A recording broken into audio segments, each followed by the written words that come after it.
오늘 본문의 내용은 여러분들이 잘 알고 있는 이 오병이어의 기적에 관한 이야기입니다. 보리떡 5개와 물고기 2마리로 5,000명을 먹이신 주님의 은혜의 이 사건. 근데 이 사건을 성경의 이 네 복음서에서는 다루고 있는데, 특별히 이 오병이어의 사건에서 가장 핵심이 되는 것은 바로 예수 그리스도의 축복 기도입니다. 그 작은 떡, 보리떡 5개를 주님이 축복하셨을 때 그 순간 5개의 떡은 5,000명을 먹이는 분량의 엄청난 떡으로 바뀌게 된 것입니다. 근데 주님이 그 축복하셨던 이 장면을 마태복음과 마가복음과 누가복음 원어로 율로게오라는 말을 통해서 축복하셨다라고 쓰고 있습니다. 예수님이 축사하시다라는 이 말을 율로게오라는 단어를 써서 축복하셨다라는 단어를 표현하고 있다면, 요한복음은 다른 단어를 쓰고 있다는 거예요. 그것은 바로 유카리스테오라는 단어를 쓰는데, 이 유카리스테오는 감사하다는 뜻을 가지고 있어요. 그러니까 마태복음, 마가복음, 누가복음은 이 오병의 기적을 행하실 때 주님이 하신 그 기도를 율로게오, 축복의 기도라고 말씀하고 있다면, 요한복음은 유카리스테오, 감사의 기도라고 표현하고 있다는 것입니다. 제가 그 문장을 묵상하면서 왜 축복과 감사는 일치하지 않는데 왜 성경은 다르게 표현했을까? 저는 그 속에 어쩌면 이 오병의 기적의 핵심이 담겨져 있다고 생각합니다. 먼저 주님께서 이 보리떡 5개를 축복하시고 감사하시던 그 상황은 어떤 상황입니까? 수많은 사람들이 주님의 은혜를 사모하면서 그 자리에 모인 곳입니다. 그곳에서 그들은 배고픔도 참아가면서 주님의 말씀을 듣고 은혜를 받은 거예요. 쉽게 말하면 부흥회를 했는데 집회가 막 성령 집회가 뜨겁게 임한 거예요. 그곳에 5,000명도 넘는 수천 명의 사람들이 주님의 말씀을 들으면서 아멘 아멘 하면서 기뻐하면서 자신의 배고픔도 잊어버리면서 그 은혜 앞에 완전히 빠져 있었던 거예요. 요즘으로 치면 3일간 금식기도 한 것입니다. 그러니 그들의 영혼이 얼마나 따끈따끈하겠어요. 얼마나 성령이 충만하겠어요. 성령이 충만하니 그들의 마음속에 무엇이 충만하겠어요? 감사가 넘치는 것입니다. 여기 되게 중요한 장면이 있어요. 이 사람들이 지금 오랫동안 밥을 먹지 못하고 지쳐있을 상황인데 아무도 예수님 그 말 하시고 밥 좀 먹게 해주세요 라고 하는 사람이 아무도 없었다는 거예요. 제자 중에 한 명이 오히려 주님께 아이고 주님, 이 사람들 너무 힘들 것 같은데 먹을 거라도 좀 어떻게 준비하고 좀 해야 되지 않겠습니까? 여기 도저히 먹을 데가 없는데 이거 어떻게 하면 좋습니까? 거기 은혜 받았던 아무도 자신이 며칠간 밥을 먹지 못하고 굶고 있다는 사실조차도 아무도 원망하지 않고 불평하지 않았다는 거예요. 왜 그렇습니까? 지금 성령의 은혜가 너무 뜨거우니까. 거기 완전히 마음이 빼앗겨 있었다는 거예요. 결국 그 자리에서 주님이 축복하고 기도하고 감사하던 그 시간, 주님만이 감사의 기도를 한 것이 아니라 함께 기도하던 그들의 마음 가운데도 성령의 충만이 감사의 충만으로 가득했던 것입니다. 그때 오병이어의 기적이 나타났다는 거예요. 예수님만 감사의 마음으로 하나님께 기도한 것이 아니라 주님의 말씀을 통해 은혜가 충만히 젖어 있었던, 성령 충만했던 이 5,000명이 넘는 이 사람들의 마음도 이미 주님 앞에 온전히 감사할 준비가 되어져 있었던 것입니다. 어쩌면 그런 의미에서 그 언덕에서 있었던 오병이어의 기적은 빵의 기적이 아니에요. 그것은 감사의 기적입니다. 감사하는 자에게 나타난 빵의 기적일 뿐입니다. 저는 그런 의미에서 2022년 여러분들이 인생 가운데 감사의 기적을 통해서 빵의 기적을 경험하는 인생이 되기를 주의 이름으로 축복합니다. 감사의 마음으로 머문 곳에 오병이어의 기적이 나타났다는 것입니다. 그렇다면 이제 7월 첫째 주 2022년도에 정확히 절반을 통과하는 이 첫째 주, 이 맥주 감사절을 통해서 여러분들이 그 한 해의 반환쯤에서 우리 그리스도인은 무엇을 감사하면서 남은 6개월을 향해 달려 나가야 될까요? 전 여러분들이 오늘 이 2022년도 여러분들의 인생 가운데서 이 감사의 기적을 경험하는 자가 되기 위해서 내가 어떤 감사의 마음을 가지고 나아가야 되는지를 깨닫고 그 감사로만 사는 삶을 통해서 여러분들의 인생 가운데도 오병이어의 기적이 나타날 수 있기를 주의 이름으로 간절히 축원합니다. 먼저 우리는 주와 함께한 시간에 대해서 감사해야 된다는 거예요. 지난 6개월, 지난 세월들 주와 함께한 시간에 대해서 감사해야 한다는 것입니다. 본문 5절에 보니까 예수께서 눈을 들어 큰 무리가 자기에게로 오는 것을 보시고, 큰 무리는 바로 이 5,000명이 넘는 사람들입니다. 그들은 왜 예수님께 왔을까요? 바로 주님께 은혜를 입기 위해서입니다. 그들 중에는 이미 주님의 은혜를 입은 자들이 있을 것입니다. 그들은 그 은혜 앞에 너무 기뻐하면서 주님을 떠나지 못했던 것입니다. 그리고 이 동산에서, 이곳에서, 이 들판에서 주님의 말씀을 사모하며 들으면서 아멘 아멘 외치는 사람도 있었을 것이며, 또 그들 중에는 주님의 은혜가 갈급한 자들이 주님이 자기의 몸의 병을 낫게 해주고 치유해 줄 날을 기다리면서 그곳에 머물렀을 것입니다. 우리는 왜 이곳에 모였을까요? 주님의 은혜가 목마르기 때문입니다. 우린 여러분들 중에는 이미 주님의 은혜를 경험했기 때문에 그 기쁨으로 이 자리에 온 사람도 있고, 또 주님의 은혜가 크다는 걸 깨닫고 이곳에 와서 주님의 은혜를 경험하기 위해 온 사람들일 것입니다. 그리고 지난 6개월의 시간들은 어떤 시간이었을까요? 바로 예수 그리스도의 그 은혜를 사모하며 이 무리가 예수님과 함께 이곳으로 왔던 것처럼 주님과 함께 동행하는 시간이었다는 거예요. 여러분들은 이미 처음 예수님을 만나서 주님의 은혜를 경험하고 주님의 은혜를 사모하는 마음이 생긴 그 순간부터 마치 예수님께서 이 들판을 향해 갈 때마다 뒤에서 수많은 무리가 주님을 만나기 위해서 우르르 따라온 것처럼 우리는 날마다 주님을 따라가는 거예요. 그러니까 여러분들의 인생은 혼자 가는 게 아닙니다. 앞에 가시는 주님을 따라가는 것입니다. 주님의 은혜를 사모하면서 따라가는 것입니다. 주님의 은혜가 너무 기뻐서 따라가는 것입니다. 여러분들은 혼자서 그냥 인생의 길을 가는 게 아니에요. 주님 따라가고 있는 거예요. 데살로니가후서 3장 16절에 보면은 사도 바울은 데살로니가 교인들에게 이렇게 축복합니다. 평강의 주께서 친히 때마다 일마다 너희에게 평강을 주시고 주께서 너희 모든 사람과 함께 하시기를 원하노라. 이 데살로니가 교인들을 향해 바울 목사님이 축복하는 이 최고의 축복 기도는 무엇입니까? 주님께서 친히 때마다 일마다 너에게 평강 주기를 축복한다는 거예요. 여러분들 인생 가운데 하나님이 친히 때마다 일마다 평강을 주시는 은혜가 있기를 주의 이름으로 축복합니다. 어쩌다가 아니라 때마다, 어떤 상황마다가 아니라 일마다 그 평강의 복을 주시는 하나님이 여러분들과 함께 계심에 기뻐하는 자 되기를 주의 이름으로 축복합니다. 여러분들과 함께 계신 그 하나님은 여러분들의 인생의 때마다 일마다 친히 오셔서 여러분들의 삶 가운데 평화를 주시는 하나님, 그분과 함께 동행하는 인생이라는 사실을 깨닫고 감사하는 자가 되기를 주의 이름으로 축복합니다. 또 모든 사람과 함께 하시기를 원하라. 믿음 좋은 사람, 잘난 사람, 주님께 뭔가 한 일이 있는 사람만이 아니라 우리처럼 연약하고 부족하고 내 자신이 주님 앞에 감히 내놓을 게 없는 우리 인생 가운데도 주님은 어떻게 하신다는 거예요? 함께 하시면서 때마다 일마다 은혜의 평강을 허락하신다는 거예요. 그것을 위해서 성령님, 여러분들과 늘 함께 하시고 여러분들 안에 이미 와 계신 그 성령님, 그분은 바로 나와 함께 하기 위하여 영으로 계신 예수님이십니다. 그 예수님은요, 여러분들이 고난 당할 때도 함께 계시고 슬픔 당할 때도 함께 계시고 낙심 당할 때도 함께 계십니다. 가끔 제가 제 아내의 마음을 상처를 줄 때가 있는데 어떨 때냐면 제 아내가 뭔가 힘들어하는 일이 있을 때마다 제가 그래요. 여보, 난 당신을 위로할 수가 없어. 내가 어떻게 당신을 위로하겠어? 당신 옆에 있는 예수님께 위로를 받아. 그리고 저는 서재로 가서 설교 준비합니다. 근데 그게 진리예요, 여러분들. 여러분, 인간이 인간을 어떻게 완벽하게 위로할 수 있겠어요? 내 고난은 나만이 느낄 수 있는 거예요. 여러분, 바늘 한번 찔러 보십시오. 따끔하죠?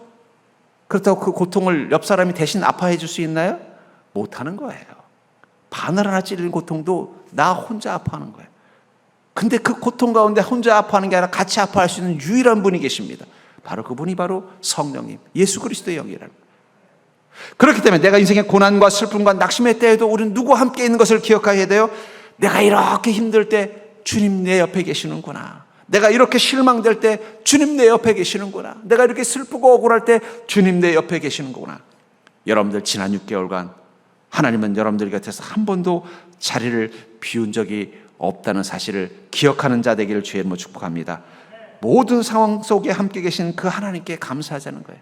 주님, 제가 지난 6개월 생각해 보니까 참 힘든 일도 있었고 억울한 일도 있었고 지치는 일도 있었고 외로운 일도 있었는데 그래도 감사한 건 주님은 한 번도 제 곁을 떠난 적이 없군요. 내가 믿었던 사람들은 내 곁을 떠나기도 하고 내게 힘이 되어줄 사람들이 정말 내가 힘들 때는 내 옆에 없었는데 그때도 주님은 늘 내 옆에 계셨군요. 나와 함께 늘 계셔주셔서 감사합니다라고 고백하는 믿음 있기를 주의 이름으로 축복합니다. 분명한 건 여러분들이 어떤 상황 가운데 있든 주님은 절대로 여러분들 곁을 떠나지 않을 거라는 거예요. 어떤 순간에도 주님은 늘 여러분들과 함께 할 것입니다. 그리고 여러분들의 평안을 위해서, 여러분들의 인생의 평안을 위해서 주님은 그 은혜와 사랑의 손으로 여러분들과 함께 하실 것입니다. 두 번째로 우리가 한 해의 반환점에서 우리 그리스도인은 무엇을 감사해야 될까요? 그것은 바로 주님과 나눈 삶을 감사해야 된다는 거예요. 지난 6개월간 여러분은 주님과 그의 인생을 나누었습니다. 주님과 나눈 삶에 대해서 감사하는 자가 되어야 한다는 것입니다. 본문 9절에 보니까 여기 한 아이가 있어 보리떡 5개와 물고기 2마리를 가지고 있나이다. 그러나 이것이 이 많은 사람에게 얼마나 되겠습니까? 여기 한 아이가 보리떡 5개와 물고기 2마리를 가지고 주님께 왔습니다. 왜 이 소년은 보리떡 5개와 물고기 2마리를 주님께 가지고 왔을까요? 이거면 5,000명을 먹일 수 있겠구나 라고 생각해서 그랬을까요? 아닐 것입니다. 그 소녀는 자기가 먹을 이 보리떡 5개와 물고기 2마리를 자기 혼자 먹지 못하고 어떻게 한 것입니까? 예수님과 나누고 싶었던 거예요. 예수님하고라도 나눠 먹겠다는 마음 가지고 주님께 먼저 드린 거예요. 만약에 주님이 배고프다 다 드시면 나는 참아야지 하는 마음으로 가지고 왔을 것입니다. 근데 주님은 그것을 또 어떻게 하셨어요? 아이고 우리 착한 이 소녀나 네가 나를 위해서 이렇게 맛있는 빵을 먹지 않고 참고 기다리다가 나를 위해서 이렇게 줬구나, 고맙구나, 이리 와서 내 옆에 와서 같이 먹어라 그런 게 아니라 주님은 또 그 떡을 누구랑 나눴어요? 그 5,000명과 나눴다는 거예요. 그게 나눔입니다. 여러분들 이 사르밧 여인 잘 알죠? 3년 대기근 이스라엘 땅에 기근이 왔을 때 이 사르밧에 사는 한 여인은 남편을 잃고 어린 아들과 힘겹게 그 기근을 버텨냈습니다. 그러나 이제는 더 이상 버틸 힘이 없었어요. 이제 그의 그 주방에 있는 곡식을 담아놓는 항아리와 기름을 담아놓고 여러 가지 음식을 담아놓는 항아리는 다 비어 있었습니다. 이제는 한번 후라이팬에 둘을 기름하고 한 주먹 둘이 아들하고 그냥 끼니나 때울 수 있는 밀가루 조금밖에 남지 않았어요. 이것 가지고 밀가루 먹으면은 이제는 굽는 것밖에 방법이 없는 시간이 된 거예요. 그 절망적인 그 빈 항아리 앞에서 갑자기 하나님은 엘리야를 보내서 그걸 나누어 먹게 시켰습니다. 그걸 나누어 먹게 시켰다는 거예요. 아니 엘리야를 저 하나님 보내실 때 야 거기 사르밧 여인 지금 되게 힘들고 어려운데 너 그냥 가지 말고 근처에 가서 밥 먹고 들어가라 이렇게 하셔도 되는데 주님 가서 같이 먹게 하셨다는 거예요. 그래서 사르밧 여인이 뭐라고 말해요? 아이고 전 이거 먹고 이제 죽으려고 하는데 참 눈치도 없으시군요. 주의 종이 왜 이렇게 눈치가 없으십니까? 아마 이런 표정으로 볼멘 소리로 가서 툴툴거리면서 빵을 만들었을 거예요. 그걸 또 엘리야는 어떻게 해요? 맛있게 짭짭짭짭짭 잘 먹더라는 거예요. 근데 어떤 일이 났습니까? 그 순간 그 항아리에 밀가루가 가득 차는 거예요. 그 병에 기름이 가득 차는 거예요. 그리고 성경에 나와 있지는 않지만 그 여인은 그 항아리에 있는 밀가루를 어떻게 했을까요? 아이고 야 이게 웬일이야 하면서 숨겨놓고 몰래 먹었을까요? 아이고 옆집 개똥이라도 쌀 떨어졌을 텐데 한 바가지 퍼가지고 그 집 갖다 주고 뒷집 철이네 지금 보니까 불이 안 올라오는 거 보니까 오늘 굽나 본데 기름병에 있는 기름 반 덜어가지고 갖다 주고 아이고 그래 우리도 이런 복을 먹었는데 뭐 어차피 다 굶어 죽게 생겼는데 나눠야지 하고 나누고 와보면 어떻게 해야 돼요? 분명히 반 퍼다 줬는데 반이 또 채워져서 꽉 차 있는 거예요. 기름 반 갖다 줬는데 또 꽉 차 있는 거예요. 여러분 우리가 언제 감사해야 될까요? 그건 내 인생의 항아리가 비어있는 아니 한 줌의 밀가루밖에 들어있지 않은 그 비어있는 시간 한 숟가락 퍼내면 끝나는 기름밖에 남지 않은 그 비어있는 이 작고 초라한 시간 그 시간 우리는 주님과 함께 나누는 삶 그게 믿음이에요. 여러분들이 시간이 넘쳐나고 여유가 있어서 주님 앞에 나오는 게 아니잖아요. 나의 힘들고 지친 삶 가운데서도 주님과 나누기 위해서 주의 자리에 온 것입니다. 우리가 막 건강하고 막 시간이 남아돌고 막 여유가 있고 뭐 힘이 있어서 주님을 섬기는 게 아니잖아요. 주님과 함께 하는 것입니다. 그게 더 중요하기 때문이에요. 전 그렇기 때문에 여러분들 감사를 잃어버리면요 나눔도 잃어버리게 돼 있습니다. 제가 한번 가끔 가만히 그만 생각을 해봤어요. 나눔과 분배의 차이가 뭘까? 여러분들 나눔과 분배의 차이가 뭘까요? 나눈다는 것도 뭐예요? 내가 지금 보리떡 5개를 옆 사람하고 나눠 먹는 거라면 분배도 나눠주는 겁니다. 저는 그 차이가 뭔가 생각해보면 그건 딱 하나예요. 그것은 감사가 있느냐 없느냐라는 거예요. 감사가 있으면 나눔이고요. 감사가 없으면 분배입니다. 우리가 공정하다, 공평하다 할 때 분배는 공평이라는 단어가 있어요. 근데 감사에는 공정이라는 단어가 없습니다. 그러니까 나눔에는 공정이라는 단어가 없어요. 그러니까 분배라는 단어 속에는 공정이라는 단어가 들어가고요. 나눔이라는 단어 속에는 감사가 들어가게 돼 있다는 거예요. 그래서 저는 이 나눔과 감사의 차이점을 이 수학 공식으로 만들어서 한번 보여드릴까요? 분배는 뭐냐? 2개를 분배하면 1 더하기 1이에요. 쉽게 말하면 2개를 2사람이 먹으려면 하나씩밖에 못 먹어요. 4사람이 먹으려면요 반씩밖에 못 먹습니다. 그게 분배예요. 그럼 나눔은요? 나눔은 2개를 가지고 2개를 먹어도 둘이서 2개를 먹거나 셋이서 2개씩 먹거나 계속 2개씩 먹게 되는 게 이게 나눔의 능력이라는 거예요. 이게 무슨 말인지 잘 이해가 안 되죠? 저는 이 3남매입니다. 저희 3남매가 어릴 적에 물론 사이도 좋을 때도 있고 싸울 때도 있었는데 이 셋 다 이 식성들이 좋아요. 저희 집이 식성이 다 좋습니다. 제 여동생은 얼마나 식성이 좋으냐 몸살이 나와 누웠어도 밥 먹으라 그러면 기어 나와서 밥을 먹고 또 가서 아이고 할 정도로 우리 가족들의 식성이 좋아요. 근데 우리가 참 힘들 때가 언제냐? 어머니 아버지가 통닭을 사오실 때예요. 왜냐면 통닭은 다리가 2개밖에 없습니다. 그러니까 서로 다리를 먹으려고 막 눈을 부리고 뛰어오면서 내 거야 그러는 거예요. 근데 문제는 뭐예요? 다리가 2개잖아요. 그럼 한 명은 못 먹는 거예요. 그럼 이제 싸움이 나오는 거예요. 지난번에 오빠가 다리 먹었잖아. 그럼 내가 먹어야 돼. 그래서 서로 싸우는 거예요. 그럼 부모님이 보다가 야 일로 와. 그래서 이제 나눠주는 거예요. 그럼 또 그렇다고 해서 해결이 안 돼요. 왜냐하면 다리는 여전히 2개이기 때문에. 제가 그때 생각했어요. 왜 닭은 다리가 2개밖에 없을까? 3개였으면 우리 집안에 평안이 올 텐데 2개밖에 없는 거예요. 그러니까 맨날 싸우는 거예요. 어쩔 수 없이 부모가 나눠줘도 어떻게 해야 돼요? 다리를 못 먹고 날개를 먹은 동생은 먹으면서 우는 거예요. 분해서. 그게 분배예요. 근데 그날따라 우리 삼남매가 되게 기분이 좋아요. 서로 사이가 좋은 거예요. 막 서로 뭔가 좀 서로 도와주고 그래서 아니야 오빠 좋아 뭐 이러면서 막 알콩달콩한 상황이에요. 근데 그때 어머니가 통닭을 싹 사오잖아요. 그럼 어떻게 될까요? 제 여동생이 아프면서도 통닭 다리를 찾는 제 여동생이 쓱 떼서는 오빠 먹어 그러는 거예요. 왜요? 그때는 감사함이 있는 거예요. 오빠가 있어서 너무 고마워. 동생이 있어서 너무 고마워. 오늘 같이 함께 재밌게 놀아보니까 나한테 이렇게 형제가 있는 게 너무 행복한데 하필이면 다리는 내가 좋아하는 통닭의 다리는 2개밖에 없는 거예요.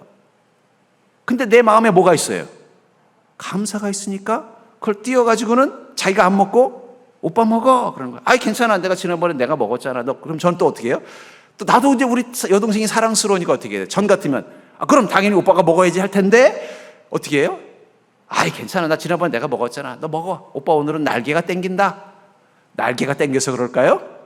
감사해서 그러는 거예요. 그게 분배와 나눔의 차이입니다. 그러니까 그날 내가 다리를 먹었는지 안 먹었는지는 기억나지 않지만 통닭을 참 맛있게 잘 먹었다는 것만 기억한다는 거예요. 그게 감사의 능력입니다. 어쩌면 우리 시대 감사의 나눔을 잃어버렸기 때문에 사람들은 끊임없이 싸우는 거예요. 내가 닭다리 먹어야 되겠다고 싸우는 거예요. 근데 안타깝게도 세상에는요 인구 수만큼 닭다리가 있는 닭은 없다는 거예요. 3명이 모이면 다리는 늘 2개입니다. 이상하게 꼭 모자라요. 모자라니까 이 분배를 가지고 계속 싸우는 거예요. 그러나 감사하고 나면요 그때부터는 나누는 거예요. 그럼 내가 닭 한 마리를 다 먹은 것처럼 기쁘고 평안하고 행복한 거예요.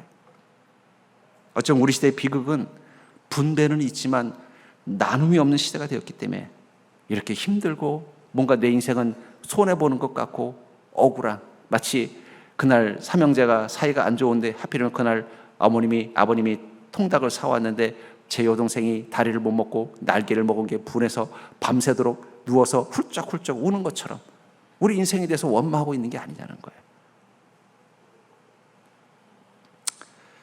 전 그러면서 여러분들 우리가 왜 감사가 필요한가? 감사하면 우리 인생은 분배가 아니라 나눔의 기쁨을 누리게 된다는 거예요.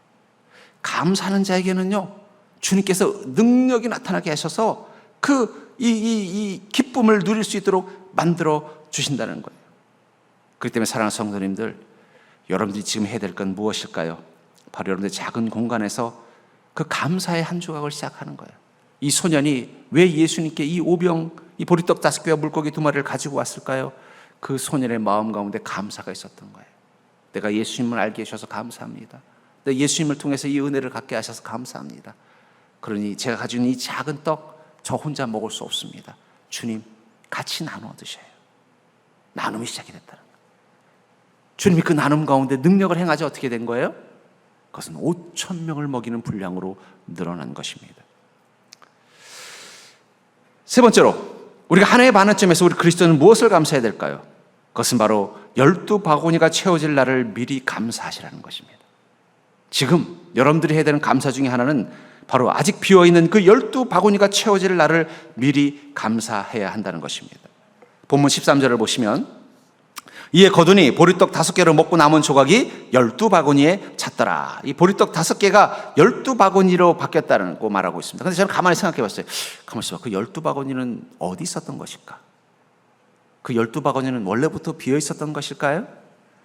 누가 멍청하게 빈 바구니 들고 다니겠습니까? 나물 캐러 가는 여인들이나 빈 바구니 들고 다니는 거지. 아마 그 바구니도 한때는 채워져 있었을 것입니다. 그런데 주님과 함께 긴 여행을 하다 보니까 어떻게 돼요? 비어버린 거예요. 주님과 함께 동행하는 인생의 광야길을 가다 보니까 그 바구니가 비어버린 것입니다. 비어버리고 남은 거라고는 보리떡 5개, 인절미 5개밖에 안 남은 거예요. 근데 그것을 주님이 채워주셨다는 것입니다. 어떻게 채우셨어요? 5개를 순식간에 5,000개로 만든 게 아니라 5개를 가지고 감사하자 50개가 되고, 50개를 가지고 감사하자 500개가 되고, 500개를 가지고 감사하자 5,000개가 돼서 바구니를 꽉 채웠다는 것입니다. 결국은 이 보리떡 5개가 이 빈 12바구니까지 채울 만큼, 5,000명의 빈 배뿐만 아니라 이 빈 12바구니까지 채울 만큼 강하게 많아지게 된 그 출발점은 어디에 있었던 것입니까? 그 작은 5개 앞에 감사하는 마음으로부터 시작이 됐다는 거예요. 주님, 저희 바구니가 지금 12개나 비어 있습니다. 근데 이 보리떡 5개 가지고 이걸 어떻게 채웁니까? 아니요. 그 5개 앞에 감사하는 자는 12바구니를 채울 수 있다고 말하고 있는 것입니다. 저는 그것을 이렇게 말하고 싶어요. 감사, 혈대를 감사 효모. 감사에는 효모가 있어요. 여러분, 밀가루에다가 이스트 효모를 넣고 이렇게 해서 숙성시켜 놓으면 어떻게 돼요? 주먹만 하다 밀가루가 이만해지는 거예요. 그 이스트예요. 감사만이 그런 게 아니죠. 누가복음 12장 1절에는 이 바리새인들도 효모를 가지고 있었다고 말하고 있어요. 그걸 뭐라고 말하고 있냐면은 바리새인들의 누룩 곧 외식을 주의하라. 여러분, 이 외식, 위선과 기만도 자꾸 쓰면 늘어나게 되어 있습니다. 이 죄도 그 안에 효모가 있어서요, 자꾸 그걸 사용하면 어떻게 돼요? 늘어나는 거예요. 그러니까 욕심이 잉태한즉 죄를 낳고, 죄가 장성한즉 사망을 낳는 거예요. 여러분들 안에 죄와 욕망이 왔을 때 왜 빨리 버려야 돼요? 그걸 놔두면 그게 계속 불어나기 때문에. 반대로 감사도 그렇다는 거예요. 내가 감사하면요, 감사도 계속 늘어나요. 근데 그냥 감사가 계속 늘어나는 걸 끝나는 게 아니에요. 이 감사는 축복으로 바뀌게 되어져 있다는 거예요. 그래서 욥기 8장 7절에 보면은 내 시작은 미약하였으나 내 나중은 심히 장대하리라. 여러분, 시작이 나중으로 바뀔 때, 그 미약이 창대로 바뀔 때 영적인 원리의 그 중간에 무엇이 있었다는 거예요? 감사의 능력을 가진 자는. 그러니까 저는 이렇게 해석하고 싶어요. 너의 시작은 미약하였으나 감사의 능력을 가진 자의 나중은 심히 장대하리라. 저 거기다 그 문장을 놓고 싶어요. 절대로 해볼까요? 나의 시작은 미약하였으나 감사의 능력을 가진 나의 나중은 심히 장대하리라. 보리떡 5개를 보고도 감사할 수 있는 사람에게는 비어있는 12바구니가 채워있는 것을 믿음의 눈으로 보게 된다는 거예요. 그러니까 사랑하는 성도님들, 주님, 저는 지금 이 보리떡 5개 가지고는 내 인생을 해결할 수가 없습니다. 이 빈 바구니가 채워져야 해결되는데 이거 가지고 뭐 어떡하라는 것입니까? 그때 주님 뭐라고 말씀하신다는 거예요? 그 5개, 그 보리떡 5개 몇 모금 씹으면 사라질 그것부터 감사하라는 거예요. 바구니가 채워진 다음에 감사하는 게 아니라 그것에 감사하면은 너의 눈에 무엇이 보일 거라는 것입니까? 바구니가 채워져 있는 것을 보게 될 것이라는 것입니다. 열왕기하 4장 2절부터 4절에 보면은 엘리사의 제자였던 한 제자의 아내가 그 제자가 죽고 나서 그 집안이 몰락한 거예요. 아무래도 뭐 그 당시 때는 여성들이 어떤 경제적인 능력이 없으니까 남편이 일을 해서 벌어와야 살아오는데 이제 남편이 죽었으니까 얼마나 어렵겠습니까? 그러니까 이제 그 스승인 엘리사를 찾아와서 우리 집이 너무 어렵다고 막 고통스럽다고 막 와서 이제 하소연을 한 거예요. 그랬더니 엘리사가 이렇게 말합니다. 그에게 이르되 내가 너를 위하여 어떻게 하랴? 내 집에 무엇이 있는지 내게 말하라. 그가 이르되 계집 중에 집에 기름 한 그릇 외에는 아무것도 없나이다. 이 여인이 말한 기름 한 그릇 외에는 아무것도 없다고 할 때 이 아무것도 속에 들어있는 게 뭘까요? 그녀의 집안은 찬장에 기름병 하나만 있었을까요? 다른 항아리도 많이 있었지만 그 항아리는 다 뭐예요? 비어있는 항아리라는 거예요. 그건 아무것도 아닌 거예요. 아무것도 없나이다 이 말씀이에요.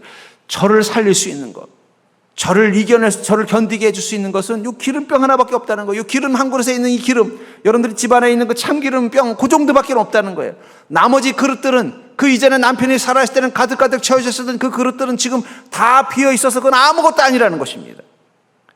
그때 이 엘리사가 이렇게 말합니다. 이르되 너는 밖에 나가서 모든 이웃에게 그릇을 빌리라. 빈 그릇을 빌리되 조금 빌리지 말고 너는 내 두 아들과 함께 들어가서 문을 닫고 그 모든 그릇에 기름을 부어 차는 대로 옮겨 넣어라. 그릇을 빌려오되 어떤 그릇을 비워오라고요? 빈 그릇을 빌려오라. 아마 그 여인이 속으로 생각했습니다. 우리 집에도 빈 그릇 많은데 뭘 또 빈 그릇 갖다 더 빌리라고 하시는 거야. 그 빈 그릇이 내 인생에 무엇을 해준다고 그걸 빌려오라고 말씀하시는 거야. 원망할 수 있었겠죠. 근데 그 다음 문장이 뭐라고 말했어요? 그걸 다 가지고 오면은 문을 닫고 그 그릇에, 네가 가지고 있는 그 한 그릇에 있는 기름을 부으라는 거예요. 아마 처음에는 그 여인은 반신반의, 뭐 이 그릇에 있는 거 부어서 이쪽에 부으면은 여기 찌꺼기 나오면 양이 더 줄을 텐데, 뭐 이 큰 항아리 빌려오면 뭐하나, 그 양이 줄을 텐데. 근데 부었더니 어떻게 돼요? 항아리가 가득 차더라는 거예요. 그리고 부었던 그릇도 여전히 꽉 차 있더라는 거예요. 부었던 그 원래 그 자신의 그 빈 이 그릇도 여전히 꽉 채워 있다는 거예요. 신기해서 또 옆에 빈 그릇에, 또 옆에 빈 그릇에 계속 부어도 계속 나오더라는 거예요. 언제까지요? 그가 모아온 모든 그릇이 꽉 찰 때까지 계속 기름이 나오더라는 거예요. 우리는 빈 바구니, 이 빈 그릇을 보면 어떤 마음이에요? 실망과 낙심과 근심 때문에 그것을 보고 한숨만 채웁니다. 아이고, 이젠 쌀 떨어졌네. 아이고, 이제 기름 비어졌네. 아유, 이제는 내일 먹을 것이 다 비었네. 근심과 낙심과 한숨만이 그 빈 그릇 속에 채워넣는다는 거예요. 근데 주님 뭐라고 말씀하세요? 그 빈 그릇을 보고 그 안에 한숨 채우지 말고, 실망감 채우지 말고, 낙심하는 마음 채우지 말고 감사를 채우라는 거예요. 이제부터 여러분들 집에 가서 빈 그릇 볼 때마다 에휴가 아니라 감사를 하기를 주의 이름으로 축복합니다. 통장을 열어봤더니 감사 통장은 꽉 차 있는데 저기 농협 통장은 잔고가 없으면요, 에휴 하지 말고 어떻게 해요? 감사. 빈 그릇에, 빈 바구니에 한숨이 아니라 감사의 찬양을 채우십시오. 감사가 채워진 바구니에 어떤 일이 날까요? 여러분, 포도주가 비어있던 그 가나 혼인잔치, 거기에 주님은 물을 채우게 하셨습니다. 그 물이 상징하는 게 있어요. 뭐 정결 뭐 이런 거. 하지만 그 물 속에는 감사도 들어있을 것입니다. 그 감사라는 물이 변해서 어떻게 됐어요? 축복이라는 포도주로 바뀐 것입니다. 여러분들의 인생의 빈 바구니, 지난 6개월간 인생의 광야길을 걷다 보니까 기근을 만나서 점점 비어져 가지고 이제는 다 비어버린 빈 그릇 같은 그 인생, 그걸 보고 근심 채우지 마시고, 낙심 채우지 마시고, 실망 채우지 마시고 감사를 채워보십시오. 그럼 물이 변하여 포도주가 되듯 감사가 변하여 축복으로 바뀌는 은혜를 누리게 될 것입니다.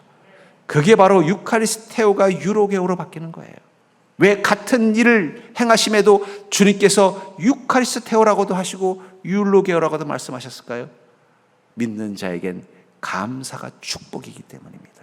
믿는 자의 감사가 축복으로 바뀌어야 보리떡 5개가 5,000명을 먹이는 놀라운 양으로 바뀌기 때문입니다. 그러므로 사는 성도님들, 여러분들의 그 빈 바구니를 보고 실망하지 않는 자 되길 주의 이름으로 축복합니다. 가지고 있는 그 보리떡 5개를 보고 낙심하지 않는 자가 되길 주의 이름으로 축복합니다.